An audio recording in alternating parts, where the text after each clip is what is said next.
دوستو شیطانی غصے کی حرمت کے اسباب اور نقصانات کے بعد اب کچھ غصے کے فوائد بھی سمجھ لیجئے گا کہ جو شخص غصے کے درست اور تعمیری استعمال کا طریقہ سیکھ لیتا ہے تو یہی غصے کی انرجی اسے دنیا کا کامیاب ترین انسان بنا دیتی ہے۔ ایسا غصے والا غصیلا شخص مجھے بہت پیارا لگتا ہے۔ تم کو آتا ہے پیار پہ غصہ، مجھ کو غصے پہ پیار آتا ہے۔ بھائی مبارک ہو اسے جسے بہت غصہ آتا ہے، تم تو بہت آسانی سے زندگی کے ہر شعبے میں کامیابی حاصل کر سکتے ہو۔ اب آپ سوچ رہے ہوں گے کہ یہ کیا بات ہوئی، بھائی پہلے غصے کو شیطانی عمل ثابت کیا اور اب غصے پر مبارکیں دے رہے ہو۔ تو میرے دوستو یہی تو غیظ اور غضب میں فرق ہے نا۔ عربی میں غصے کے لیے دو الفاظ استعمال ہوتے ہیں، ایک غیظ اور ایک غضب۔ ایک ہوتا ہے غصہ آنا اور دوسرا ہے غصہ کرنا، ان دونوں میں فرق ہے۔ غیظ اس غصے کو کہتے ہیں جب انسان اندر ہی اندر کوڑتا رہتا ہے، یہ ایک داخلی کیفیت ہے، اور غضب اس غصے کو کہتے ہیں جس کو انسان خارج میں ظاہر کرنے کا ارادہ رکھتا ہو، یہ ایک خارجی کیفیت ہے۔ یاد رکھیے غصہ ایک بہت بڑی انرجی اور توانائی کا نام ہے، ایک بڑی پاورفل فورس ہے۔ اب جو انسان غضب کی صورت میں اس توانائی کو کسی تعمیری اور پروڈکٹیو کام کے لیے خارج میں ظاہر کرنے کا ہنر سیکھ لیتا ہے نا، ایسے شخص کو کامیابی اور ترقی سے دنیا کی کوئی طاقت روک نہیں سکتی۔ اسی لیے میں غصے والوں کو مبارکباد دیا کرتا ہوں۔ وہ ایک بچے نے مجھے کہا کہ میرا دوست جانتا ہے کہ میں بہت بڑا فٹ بالر بننا چاہتا ہوں، لیکن اس نے آج گراؤنڈ میں مجھے کہا کہ تجھ میں تو کوئی ٹیلنٹ ہی نہیں ہے، تو فٹ بالر بن ہی نہیں سکتا۔ مجھے بڑا غصہ آیا۔ میں نے اس بچے سے پوچھا کہ پھر تو نے کیا کیا؟ اس نے کہا کرنا کیا تھا، میں نے سب کے سامنے اس کی خوب پٹائی کی اور خوب مکے اور لاتیں ماری۔ میں نے کہا نادان تو نہیں جانتا، اس کے جملوں نے تیرے اندر غصے کی صورت میں ایک غیر معمولی انرجی پیدا کر دی تھی۔ اگر تو اس انرجی کا صحیح استعمال کرتا تو وہی غصے کی توانائی تجھے کامیاب فٹ بالر بنا دیتی، لیکن افسوس تو نے لاتیں اور مکے مار کر اس ساری توانائی کو وہیں ضائع کر دیا۔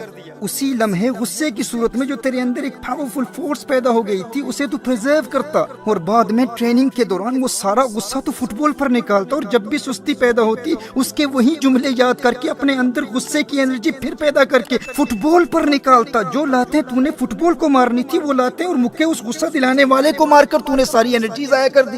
میرے دوستو اس بات کو سمجھنا، جب انسان کو کوئی غصہ دلاتا ہے نا تو اس کی سانس پھولتی ہے، دل کی دھڑکن تیز ہوتی ہے، اسے پسینہ آتا ہے، بلڈ ویسلز ڈائلیٹ ہوتی ہیں، خون کی رگیں کھلتی ہیں، دوران خون میں اضافہ ہوتا ہے، چہرہ سرخ ہو جاتا ہے۔ غصہ انسان کے اندر اس قدر موٹیویشنل انرجی پیدا کر دیتا ہے۔ یونیورسٹی آف ایمسٹرڈم کی 2009 کی ایک اسٹڈی کے مطابق غصے کی یہ کیفیت انسان کی کریٹیو ایبیلٹی، انسان کی تخلیقی صلاحیتوں کو بڑھا دیتی ہے۔ آپ نے ہمیشہ غصے کے نقصانات کو ہی سنا ہے، آپ کو غصے سے حاصل کیے جانے والے فوائد کا اندازہ ہی نہیں ہے۔ University of New South Wales کی ایک اسٹڈی کے مطابق جو انسان غصے کی انرجی کے درست استعمال کا طریقہ سیکھ لیتا ہے، ایسے غصے والے شخص کو دھوکہ دینا آسان نہیں ہوتا، وہ کبھی کسی سے دھوکہ نہیں کھاتا۔ بس اینگر کو مینج کرنے کا طریقہ سیکھ لو، یہی غصہ تمہارے اندر ایک موٹیویشنل انرجی کا کردار ادا کر سکتا ہے۔ جس طرح پیاس پیاسے کو پانی تلاش کرنے کے لیے موٹیویشن دیتی ہے، بھوک بھوکے کو کھانا تلاش کرنے کے لیے موٹیویٹ کرتی ہے، عین اسی طرح غصہ انسان کے اندر اس کے گول کو اچیو کرنے کی غیر معمولی موٹیویشن پیدا کر سکتا ہے۔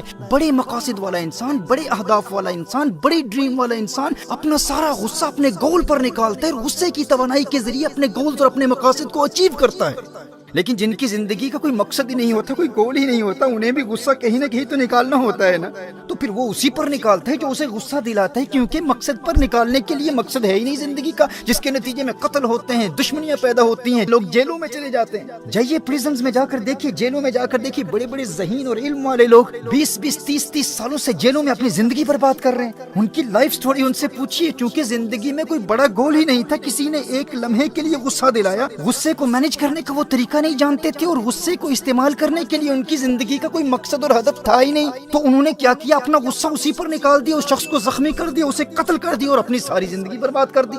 وہ ایک لمحے کی خطا تھی، وہ وقت بھی دیکھا ہے تاریخ کی گھڑیوں نے، لمحوں نے خطا کی تھی، صدیوں نے سزا پائی۔ میرے دوستو لڑائی جھگڑوں میں اپنی زندگیاں برباد کرنے والے اور غصہ دلانے والے پر غصہ نکالنے والے یہ وہی لوگ ہوتے ہیں جنہوں نے ابھی تک اپنی زندگی کا مقصد اور ہدف مقرر ہی نہیں کیا۔ اور جن والدین کی اولاد لڑائی جھگڑوں میں اپنا وقت برباد کر رہی ہے، ان والدین کو بھی چاہیے کہ اولاد کے لیے کوئی مقصد تلاش کریں، انہیں کوئی زندگی کا مقصد دیں۔ کم از کم اپنی اولاد کے لیے آپ اتنا تو کر سکتے ہیں نا۔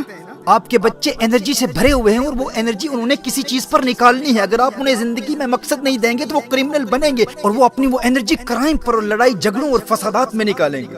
اور جس خوش قسمت انسان کو زندگی میں واضح مقصد مل جاتا ہے اور وہ اپنے مقصد کو تلاش کر لیتا ہے، اسے تو اس بات کا خوف لاحق ہوتا ہے کہ کہیں میں غافل نہ ہو جاؤں، کہیں سست نہ ہو جاؤں. وہ تو مواقع کی تلاش میں ہوتا ہے کہ کوئی غصہ دلائے اور میں اس غصہ دلانے والے کا شکریہ ادا کرتے ہوئے اس غصے کو اپنے مقصد پر نکالوں.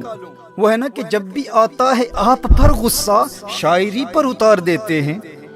جس کا مقصد شاعری ہے تو وہ کہتے ہیں غصہ دلانے والے میں تجھ پر نہیں نکالوں گا، میں تو شاعری پر غصہ اتاروں گا. اسی طرح آپ کی زندگی کا جو بھی مقصد ہے غصہ دلانے والے پر غصہ نہیں نکالے گا، اپنا سارا غصہ اپنے مقصد پر نکالنا ہے، اس انرجی کو پرزرو کرنا ہے اور اس کا درست استعمال کرنا ہے.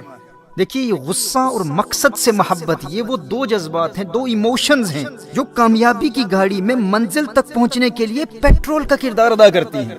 یہ فیول کی طرح ہے، پیٹرول کی طرح ہے. اگر گاڑی لیمبورگینی ہو یا فراری ہو، لیکن وہ فراری وہ قیمتی گاڑی ایسے مقام پر ہے جہاں دور دور تک پیٹرول کا نام و نشان بھی نہیں ہے، تو کیا ایسی گاڑی کامیابی کی منزل تک پہنچ جائے گی؟ ہرگز نہیں. آپ یوں سمجھیے کہ آپ خود گاڑی ہیں، آپ کامیابی کے مسافر ہیں، آپ قیمتی گاڑی ہیں، یعنی آپ کے پاس وسائل بھی ہیں، آپ ٹیلنٹڈ بھی ہیں اور منزل کا علم بھی ہے، لیکن منزل تک پہنچنے کا جذبہ ہی نہیں اور کوئی پیٹرول ڈالنے والا، کوئی غصہ دلانے والا ہی نہیں، کوئی آپ کو نکما، فیلئر یا لوزر کہنے والا ہی نہیں. تو اگر کوئی غصہ دلانے والا ہی نہیں، جوش ہی نہیں، جذبہ ہی نہیں، عزم ہی نہیں، ولولہ ہی نہیں، ہمت ہی نہیں، جنون ہی نہیں، تو آپ اس ٹیلنٹ کا کیا کریں گے؟ گاڑی تو قیمتی ہے لیکن وہ وہیں پڑی کی پڑی رہ جائے گی. آپ کے اندر ٹیلنٹ تو بہت ہے لیکن وہ آپ کے اندر ہی پڑا رہے گا اور آپ قبر میں چلے جائیں گے. اگر آپ کے پاس ٹیلنٹ ہے، وسائل ہیں، آپ کسی امیر باپ کے بیٹے ہیں، آپ کے روابط ہیں، کانٹیکٹس ہیں، سفارشیں ہیں، سب کچھ ہے، لیکن غصے اور مقصد کی محبت کا پیٹرول آپ کی قیمتی گاڑی میں نہیں ہے، تو آپ کی وہ قیمتی گاڑی آپ کے گیراج میں ہی پڑی رہ جائے گی. وہ گاڑی کبھی کامیابی کی منزل تک پہنچ نہیں پائے گی. لیکن اگر گاڑی پرانی ہے اور خراب بھی ہے، یعنی انسان غریب ہے، وسائل بھی نہیں اور زیادہ ٹیلنٹ بھی نہیں، لیکن پیٹرول بہت ہے، فیول بہت ہے، کامیابی سے محبت ہے، اپنے مقصد سے محبت ہے، اپنے گول سے شدید محبت ہے، غصہ بھی ہے اور غصہ دلانے والے بھی بہت ہیں، پیٹرول ڈالنے والے بھی بہت ہیں، جو بار بار تانے دے کر ہمارے باطن میں آگ لگاتے ہیں نا، ارے تو نکما ہے، تیرے خاندان میں کوئی کامیاب نہیں ہوا، تو اپنا فیملی بیک گراؤنڈ دیکھ، اپنے آپ کو دیکھ، اپنا منہ دیکھ، تو کیسے کامیاب ہو سکتا ہے؟